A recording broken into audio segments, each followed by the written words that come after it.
Hello friends, मैं हूं Afsana and welcome to my channel the air of learning. आज हम लोग बात करेंगे डॉक्यूमेंट्स जो कि रिक्वायर्ड हैं काउंसलिंग के प्रोसेस में। तो आज उसके बारे में हम लोग बात करने वाले हैं। तो चलिए वीडियो को शुरू करते हैं। उससे पहले मेरी आपसे दरख्वास्त है कि अगर मेरी वीडियो पसंद आ जाए तो ज़रूर लाइक कीजिएगा, शेयर कीजिएगा और सब्सक्राइब कीजिएगा मेरे चैनल को। साथ ही साथ नोटिफिकेशन का बटन ज़रूर दबा लीजिएगा, क्योंकि वीडियो बहुत ज़्यादा इन्फॉर्मेटिव होने वाली है और भी आगे वीडियोज़ आने वाली हैं, तो आपको उसकी अपडेट आपको मिल जाए। तो आज की जो वीडियो है उसमें है, आज हम लोग जानेंगे जो चेकलिस्ट है जो एमसीसी ने प्रोवाइड किया है, वो एक बेसिक फॉर्मेट है। उसके अलावा जो है आपको जो भी कॉलेज मिलेगा वहाँ के साइट पे जाके वहाँ का चेकलिस्ट, वहाँ का एडमिशन प्रोसेस आपको डाउनलोड करना पड़ेगा और उसके हिसाब से आपके पास डॉक्यूमेंट होना चाहिए। ये जो डॉक्यूमेंट्स हैं, ये हो सकता है कि जो अपलोडिंग के टाइम में डॉक्यूमेंट्स अपलोड करने का जब टाइम आएगा तो ये सारे डॉक्यूमेंट्स की रिक्वायरमेंट हो। तो चलिए वीडियो को शुरू करते हैं। वैसे डॉक्यूमेंट्स आज हम लोग देखेंगे जो रिपोर्टिंग के टाइम में और ज्वाइनिंग के टाइम में जो रिक्वायर्ड हैं मेडिकल कॉलेजेस के लिए, नर्सिंग कॉलेजेस के लिए, मेडिकल कॉलेज जो भी आपको अलॉट होगा उस टाइम में, ये बेसिक डॉक्यूमेंट जो कि एमसीसी ने उसका लिस्ट दिया है। तो सबसे पहले अलॉटमेंट लेटर होना चाहिए। अलॉटमेंट लेटर उसको कहते हैं जो जब आपका सीट अलॉटमेंट का आएगा रिज़ल्ट, उसी टाइम में ये आपको मिलेगा अलॉटमेंट लेटर। एडमिट कार्ड होना चाहिए, जो आप एग्ज़ाम देने के लिए जो एडमिट कार्ड लेके गए थे वो ज़रूरी है। उसके बाद आपके पास जो रिज़ल्ट है जो एनटीए ने इशू किया था, जिसको हम लोग स्कोर कार्ड भी कहते हैं, रैंक कार्ड भी कहते हैं, वो होना चाहिए। उसके बाद डेट ऑफ बर्थ का एक सर्टिफिकेट होना चाहिए। अगर आपके पास मैट्रिक सर्टिफिकेट में डेट ऑफ बर्थ नहीं है तो आप डेट ऑफ बर्थ का सर्टिफिकेट बना लीजिए। अदरवाइज़ अगर मैट्रिक सर्टिफिकेट में मेंशन ही होता है, ज़्यादातर तो मेंशन ही होता है, अगर नहीं मेंशन है तब बनाना पड़ेगा, अगर मेंशन है तो नहीं बनाना पड़ेगा। तो आपका डेट ऑफ बर्थ का एक डॉक्यूमेंट ज़रूरी है। 10+2 का मार्कशीट होना चाहिए, 10th का मार्कशीट होना चाहिए। 10+2 में 11-12 दोनों का रखिएगा। 8 पासपोर्ट साइज़ का फ़ोटो होना चाहिए, और वो फ़ोटो एप्लीकेशन फॉर्म में आपने जो फ़ोटो अपलोड किया था वही फ़ोटो यहाँ पर होना चाहिए। प्रूफ ऑफ आइडेंटिटी के लिए Aadhaar card, PAN card, driving licence और पासपोर्ट कोई भी चलेगा।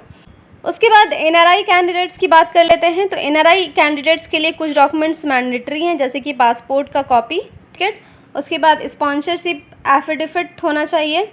उसके बाद रिलेशनशिप एफिडेविट होना चाहिए। नेक्स्ट हैं जो ओवरसीज सिटीज़न ऑफ इंडिया हैं या फिर फॉरेन नेशनल्स हैं, उनके पास भी डॉक्यूमेंट जो है वो मैंडेटरी होना चाहिए उस चीज़ के लिए। उसके बाद हम लोग SC ST की बात करते हैं, जो कैटेगरी सर्टिफिकेट है।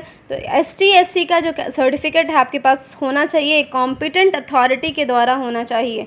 सही है, इंग्लिश लैंग्वेज में और हिंदी लैंग्वेज में होना चाहिए। कभी कभी ऐसा होता है कि कहीं कहीं पे ना इंग्लिश मांग लेते हैं, इंग्लिश वर्जन मांग लेते हैं, या फिर कभी कभी ऐसा होता है कि रीजनल लैंग्वेज में अगर होता है तो उसके लिए आपको इंग्लिश वर्जन आपको ज़रूरी है, क्योंकि ऑल इंडिया का है तो कहीं कहीं पे रीजनल लैंग्वेज में दे देते हैं, तो वहाँ पर इंग्लिश वर्जन उसका बहुत ज़रूरी है। ठीक है, और अगर आपके पास रीजनल लैंग्वेज में है तो आपके पास एक अटेस्टेड ट्रांसलेटेड कॉपी होना चाहिए इंग्लिश या हिंदी में। ओके, नेक्स्ट हम लोग बात करते हैं OBC और NCL का। तो OBC NCL का भी कॉम्पिटेंट अथॉरिटी के थ्रू जो है वो इसका सर्टिफिकेट इशू होना चाहिए।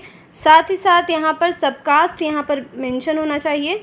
ठीक है, और वो सबकास्ट सेंट्रल लिस्ट के OBC से टैली होना चाहिए। OBC जो कैंडिडेट क्रीमी लेयर वाले नहीं होना चाहिए, उनको बेनिफिट नहीं मिलता है जो क्रीमी लेयर वाले होते हैं, सिर्फ नॉन क्रीमी लेयर वाले को ही OBC रिजर्वेशन का बेनिफिट मिलता है। OBC का सर्टिफिकेट जो है वो स्टैंडर्ड फॉर्मेट में होना चाहिए, जो MCC का फॉर्मेट है उसी फॉर्मेट में होना चाहिए। अगर आप डिसेबिलिटी कैटेगरी से आते हैं तो आपके पास डिसेबिलिटी सर्टिफिकेट होना चाहिए, और वो एक ऑथराइज्ड मेडिकल बोर्ड से होना चाहिए ऑनलाइन फॉर्मेट में। ठीक है, जो कि NMC का नाम है उसी हिसाब से, NMC के नाम के हिसाब से जो मेडिकल कॉलेज है उनके हिसाब से होना चाहिए। ठीक है, अगर आप PW सर्टिफिकेट किसी और हॉस्पिटल से बनाते हैं तो आपका वो नहीं माने जाएगा। EW सर्टिफिकेट की बात करें तो वो भी एक प्रिस्क्राइब फॉर्मेट में होना चाहिए, तहसीलदार तक जो है वो वेरिफिकेशन हुआ रहना चाहिए। कुछ नोट करने वाली बात यह है, मैंने पहले बता दिया कि कॉलेज इन्फॉर्मेशन आपको ज़रूरी है देखना, क्योंकि बहुत सारी चीज़ें कॉलेज एक्स्ट्रा मांगता है, तो उसके बारे में आपको वो देखना ज़रूरी है। अगर जहाँ पे भी आपको कॉलेज अलॉट हुआ है तो वहाँ का एडमिशन प्रोसेस आप ज़रूर डाउनलोड कर लीजिए। दूसरी बात ये है कि जिनको ऑल इंडिया कोटा के थ्रू सीट मिलेगा उनको जो है वो डॉक्यूमेंट्स को अपलोड करना है, scan copy of original documents को अपलोड करना है MCC के पोर्टल पर। ठीक है, और तीसरी बात यह है कि वैसे कैंडिडेट जो कि ओरिजिनल डॉक्यूमेंट्स नहीं लेके जा रहे हैं उनको सीट अलॉट नहीं मिलेगा, उनको एडमिशन नहीं मिल पाएगा। तो ये बातें ध्यान रखिएगा। अच्छा, कुछ बातें और हैं जो मैं आपको बताना चाहती हूँ। वो रिवाइज इन्फॉर्मेशन बुलेटिन जो आया है उसमें कुछ चेंजेस हैं, उसके बारे में डिस्कस करेंगे। जो 2 साल का स्ट्रे वैकेंसी राउंड में जो 2 साल का डिबार्ट करने का अब जो है वो 1 ईयर घट करके हो गया है। तो ये एक चीज़ मुझे मेंशन करना था। बाकी एनआरआई कोटा के लिए कि अगर कोई इंडियन जो है वो एनआरआई में शिफ्ट होना चाहें तो उनको राउंड 1 में ही बताना पड़ेगा, ईमेल करना पड़ेगा, सारा डॉक्यूमेंट जो है वो एमसीसी को एक ही ईमेल में भेजना पड़ेगा। सही है, अलग अलग ईमेल को एंटरटेन नहीं किया जाएगा, सिर्फ एक ईमेल में सारे डॉक्यूमेंट्स को भेजना होगा। तो ये चीज़ें हैं जो चेंज हुई हैं। वीडियो को ध्यान से देखिएगा और पूरा समझ करके अच्छे से। और उसके बाद काउंसलिंग प्रोसेस का भी वीडियो ऑलरेडी है, उसके बारे में वो भी जा कर के देख लीजिएगा। तो उसके बाद ही जो है वो फॉर्म भरना शुरू कीजिएगा। बहुत ही आसान है, ज़्यादा मुश्किल नहीं है। अच्छा, एक चीज़ और मैं बताती हूँ कि राउंड 1 के लिए कुछ जो पार्टिसिपेटिंग इंस्टीट्यूट है उसको एक बार ज़रूर डाउनलोड कर लीजिएगा, उनका बॉन्ड पढ़ लीजिएगा आप उसको भरने से पहले। सही है, मिलते हैं फिर नेक्स्ट वीडियो में। अगर आपको ये वीडियो इन्फॉर्मेटिव लगे तो ज़रूर लाइक कर दीजिएगा और मेरे चैनल को सब्सक्राइब कीजिएगा और मुझे सपोर्ट कीजिएगा। Thanks for watching my video. Bye bye, अल्लाह हाफिज़ एंड टेक केयर।